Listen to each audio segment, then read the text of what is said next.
warahmatullahi wabarakatuh. Perkenalkan, nama saya Yuni Anggrayani dari kelas HIS 3B, Makul Ulumul Hadis. Nah, di sini saya akan menjelaskan materi tentang hadis maudhu, sejarah dan tumbuh berkembangnya. Di sini saya akan menjelaskan di bagian pertama, yaitu tentang pengertian hadis maudhu. Nah, secara etimologi, kata maudhu adalah isim ma'ful dari kata wada'a yang berarti asika atau menggugurkan, al-trak meninggalkan, al-ibtra wa idhab mengada atau membuat-buat. Nah, sedangkan secara terminologi menurut Ibnu al-Salah dan ikuti dan al-Nawawi, hadis maudhu berarti sesuatu yang diciptakan dan dibuat. Nah, dari definisi di atas terlihat sederhana. Ibnu al-Salah menyatakan bahwa hadis maudhu adalah hadis yang diciptakan dan dibuat-buat atas nama Rasulullah SAW, dan oleh karena itu hadis maudhu tersebut adalah hadis yang paling buruk statusnya di antara hadis dhaif, dan karena itu pula tidak dibenarkannya, bahkan haram hukumnya untuk meriwayatkan dengan alasan apapun kecuali disertai dengan penjelasan tentang kemaudhuannya. Definisi di atas juga menjelaskan bahwa hadis maudhu pada dasarnya adalah kebohongan atau sengaja diada-adakan yang selanjutnya dinisabkan oleh pembuat kepada Rasulullah SAW dengan maksud dan tujuan tertentu. Nah, yang selanjutnya itu yang B, yaitu ada sejarah muncul dan berkembangnya.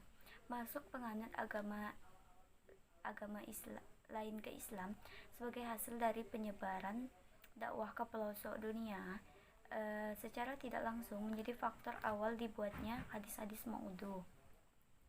Tidak bisa dipungkiri bahwa sebagian dari mereka memeluk Islam karena benar-benar ikhlas dan tertarik dengan kebenaran Islam, namun terdapat juga segolongan dari mereka yang menganut Islam hanya karena terpaksa mengalah kepada kekuatan Islam pada masa itu. Nah, golongan inilah yang kemudian senantiasa menyimpan dendam dan dengki terhadap Islam dari kaum muslimin. Kemudian mereka menunggu peluang yang tepat untuk menghancurkan dan menimbulkan keraguan di dalam hati orang banyak terhadap Islam.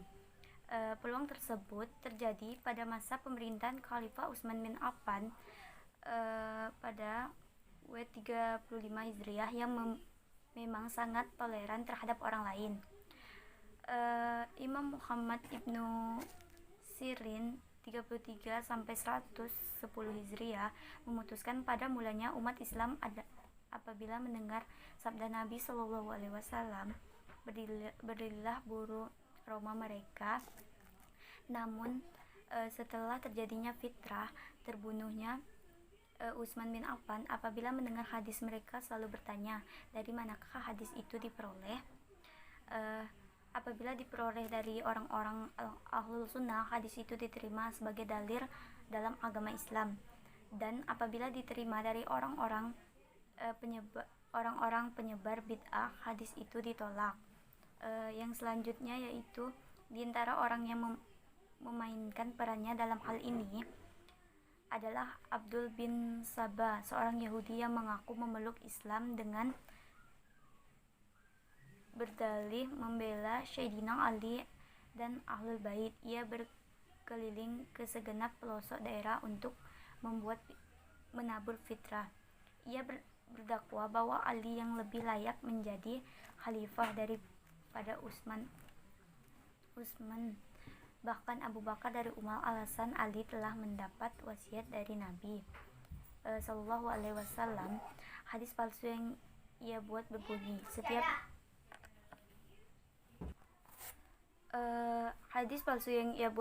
setiap Nabi itu adalah penerima wasiat, dan penerima wasiat adalah Ali. Kemunculan Ibnu Sabah ini disebutnya terjadi pada akhir pemerintahan Utsman.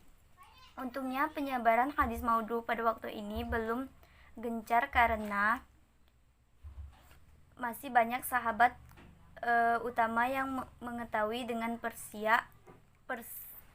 akan kepalsuan sebuah hadis. Khalifah Utsman sebagai contohnya, ketika tahu bahwa hadis maudhu yang dibuat oleh Ibnu Sabah, beliau langsung mengusirnya dari Madinah.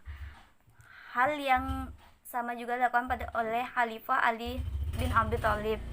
Para sahabat tahu akan larangan keras dari Rasulullah terhadap orang yang membuat hadis palsu, sebagaimana sabda beliau, siapa saja yang berdusta atas namaku dengan sengaja, maka dia telah mempersiapkan tempatnya di dalam neraka. Nah, diriwayatkan oleh Imam Muslim dari Taus bahwa pernah suatu ketika dibawakan kepada Ibnu Abbas suatu buku yang di dalamnya berisi keputusan Ali. Ibnu Abbas kemudian menghapusnya kecuali sebagian yang tidak dihapus. Sufyan bin Uyainah menafsirkan bagian yang tidak dihapus itu sekedar sehasta. Imam Az-Zabi juga meriwayatkan dari Huzaimah bin Nas, katanya, aku mendengar Ali berkata di Siffin, semoga Allah melaknat mereka, yaitu golongan putih yang telah menghitamkan karena telah merusak hadis-hadis Rasulullah.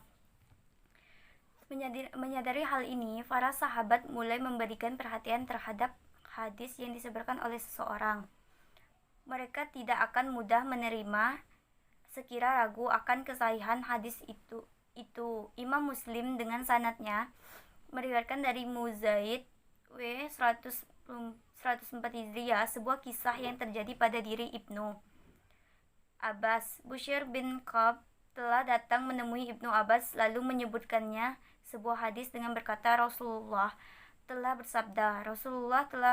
bersabda, namun Ibnu Abbas tidak menghiraukan hadis itu dan juga tidak memandangnya. Lalu Bushair berkata kepada Ibnu Abbas, wahai Ibnu Abbas, aku heran mengapa engkau tidak mau mendengar hadis yang aku sebut. Ibnu Abbas lalu menjawab, kami dulu apabila mendengar seorang berkata Rasulullah bersabda, pandanglah kami segera kepadanya dan telinga-telinga kami konsentrasi mendengarnya. Tetapi setelah orang banyak mulai melakukan yang baik dan yang buruk, kita tidak menerima hadis dari seseorang melainkan kami mengetahuinya. Sebagai contoh, pernah terjadi pada zaman Khalifah Abbas, hadis-hadis maudhu dibuat demi mengambil hati para khalifah, di antaranya seperti yang terjadi pada Harun al-Rashid, di mana seorang lelaki yang bernama Abu al-Bakhtari, seorang qadli, masuk menemui ketika ia sedang menerbangkan burung merpati. Lalu ia berkata kepada Abu al-Bakhtari, adakah engkau burung merpati? Lalu ia berkata, adakah engkau menghafal sebuah hadis berkenaan dengan burung ini? Lalu ia meriwayatkan suatu hadis, katanya bahwa Nabi Shallallahu Alaihi Wasallam selalu menerbangkan burung merpati. Harun al-Rashid menyadari kepalsuan hadis tersebut lalu menghadirkan diri dan berkata, jika engkau bukan dari keturunan Quraisy, pasti aku akan mengusirmu. Peristiwa seperti ini juga terjadi pada zaman Khalifah Al-Mahdi W 169 Hijriah, di mana ada seorang lelaki bernama Ghityah bin Ibrahim masuk menemui khalifah yang sedang bermain dengan burung merpati. Lalu Ghityah meriwayatkan suatu hadis kepada khalifah, tidak ada pertandingan melainkan pada anak panah atau kuda ataupun burung. Dia sebenarnya telah menambah atau burung untuk mengambil hati Khalifah Al-Mahdi. Diriwayatkannya bahwa Khalifah Al-Mahdi berkata kepada Ibrahim ketika dia melangkah keluar, aku bersaksi bahwa belakang tekukmu adalah tekuk seorang pendusta. Selepas itu, Khalifah memerintah supaya menyembelih burung itu. Pendusta dalam hadis ini hanya terdiri pada lafaz yang akhir saja atau burung. Lafaz-lafaz yang lain tabit sah karena diriwayatkan oleh Imam Ahmad W 241 Hijriah dan ashab sunnah-sunnah lainnya. Pada tahap penyebaran hadis maudhu pada zaman tersebut masih sedikit dibandingkan zaman-zaman berikutnya, karena masih banyak para tabi'in yang menjaga hadis-hadis, menjelaskan mana yang lemah dan mana yang sahih. Ini juga karena zaman mereka masih dianggap hampir sama dengan zaman Nabi Shallallahu Alaihi Wasallam dan disebut oleh beliau sebagai diantara sebaik-baiknya zaman. Pengajaran serta wasiat dari Nabi masih segar di kalangan para tabi'in yang menyebabkan mereka dapat mengetahui kepalsuan sebuah hadis. Oke, baik, sekian penjelasan dari saya. Selanjutnya akan dijelaskan oleh rekan saya, yaitu Indah Puspita Dewi, yang menjelaskan di bagian C, yaitu ada faktor-faktor yang melatar belakangnya. Sekian dari saya. Wassalamualaikum warahmatullahi wabarakatuh. Assalamualaikum warahmatullahi wabarakatuh. Saya Indah Puspita Dewi dari HES 3B. Pada mata kuliah Ulumul Hadis ini saya akan melanjutkan apa saja faktor-faktor yang melatar belakangi munculnya hadis maudhu ini.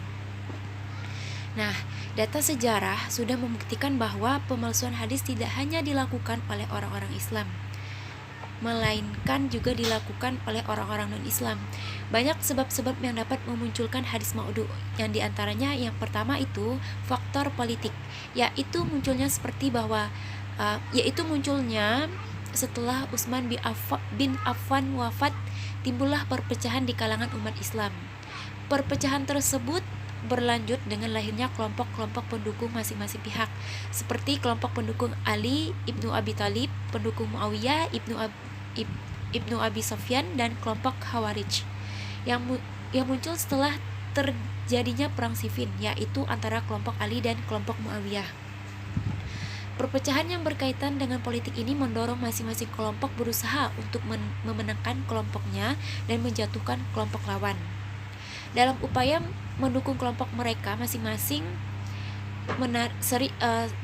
menarik perhatian umat agar berpihak kepada mereka.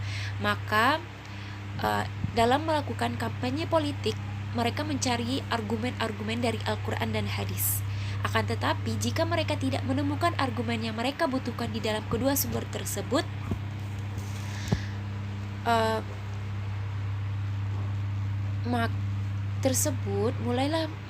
maka mereka mulai menciptakan hadis-hadis palsu yang kemudian disandarkan kepada Nabi Shallallahu Alaihi Wasallam. Perpecahan politik ini merupakan sebab utama terjadinya pemalsuan hadis. Dari 3 kelompok di atas, maka kelompok Syiah lah yang pertama melakukan pemalsuan hadis.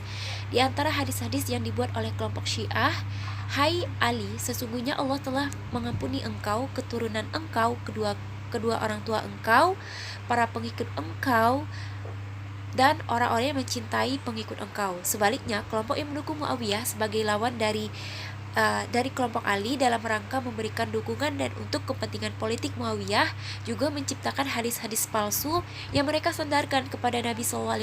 Di antara pernyataannya yaitu orang yang terpercaya itu ada 3, yaitu saya, Rasul, Jibril, dan Muawiyah. Nah, faktor yang kedua, faktor kebencian dan permusuhan.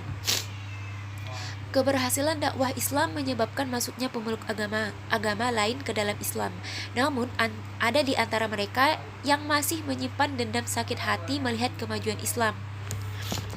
Mereka inilah yang kemudian membuat hadis-hadis maudhu. Golongan ini terdiri dari golongan zindik, Yahudi, Majusi, dan Nasrani yang senantiasa menyimpan dendam dan benci terhadap agama Islam.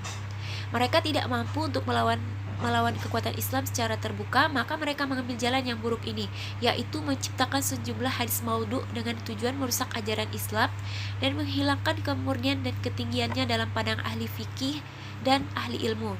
Di antara hadis yang dibuat kelompok ini yaitu melihat memandang kepada muka yang indah adalah ibadah. Dan yang kedua itu mereka membuat hadis buah terong itu penawar bagi segala penyakit. Ada yang berpendapat bahwa faktor ini merupakan faktor awal munculnya hadis maudhu. Hal ini berdasarkan peristiwa Abdullah bin Sabah yang mencoba memecah belah umat Islam dengan mengaku kecintaannya kepada ahli bait. Sejarah mencatat bukti bahwa ia adalah seorang Yahudi yang berpura-pura memeluk agama Islam. Oleh sebab itu, ia berani menciptakan hadis maudhu pada saat masih banyak sahabat ulama masih hidup. Nah, yang ketiga, faktor kebodohan. Ada golongan dari umat Islam yang suka beramal ibadah namun kurang memahami agama.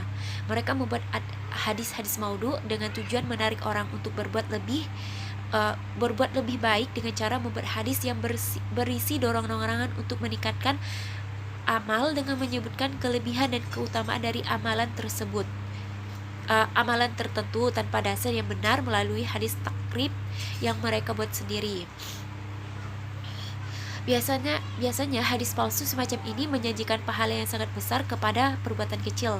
Mereka juga membuat hadis maudhu yang berisi dorongan untuk meninggalkan perbuatan yang dipandangnya tidak baik dengan cara membuat hadis maudhu yang memberikan ancaman besar terhadap perbuatan salah yang sepele. Di antara hadis palsu itu, seutama hari adalah hari wukuf di Arafah. Apabila hari wukuf di Arafah bertepatan dengan hari Jumat, maka hari itu lebih utama daripada 70 haji yang tidak bertepatan dengan hari Jumat. Menurut Al-Quran, yang dimaksud haji akbar adalah ibadah haji itu sendiri. Al-Quran surah At-Taubah ayat ketiga dengan pengertian bahwa ibadah umrah disebut dengan haji kecil. Hadis maudhu itu dibuat oleh mubalik atau guru agama yang ingin memberi nilai lebih kepada ibadah haji yang wukufnya bertepatan dengan hari Jumat. Nah, yang terakhir, faktor munculnya hadis maudhu ini adalah fanatisme yang keliru. Sikap sebagian penguasa Bani Umayyah yang cenderung fanatisme dan rasialis telah ikut mendorong kalangan Mawali untuk membuat hadis-hadis palsu sebagai upaya untuk mempersamakan mereka dengan orang-orang Arab. Contohnya ini hadis yang mereka buat, yaitu percakapan yang paling dimurkai Allah adalah bahasa Persia dan bahasa penghuni surga adalah bahasa Arab. Selain itu, fanatisme mazhab dan teologi juga menjadi faktor munculnya hadis palsu, seperti yang dilakukan oleh para pengikut mazhab fikih dan teologi. Di antaranya, barang siapa yang mengangkat tangannya ketika ruku, maka tiadalah sholat baginya. Hadis ini diduga dibuat oleh pengikut mazhab yang tidak mengangkat tangan ketika ruku. Nah, poin D, Ruwat al-Maudhu, pencipta hadis maudhu. Siapa sih pencipta hadis maudhu? Nah, yang pertama ini adalah Abdul Karim bin Abi al-Auja, telah membuat sekitar 4.000 hadis maudhu tentang hukum halal haram. Ia membuat hadis untuk menghalalkan yang haram dan mengharamkan yang halal. Akhirnya ia dihukum mati oleh Muhammad bin Sulaiman, wali kota Basrah. Yang kedua, Muhammad bin Sa'id al-Maslub, yang dihukum bunuh oleh Abu Ja'far al-Mansur. Nah, yang ketiga, Bayan bin Sam'an al-Mahdi, yang akhirnya dihukum mati oleh Khalid bin Abdullah. Terima kasih. Assalamualaikum warahmatullahi wabarakatuh.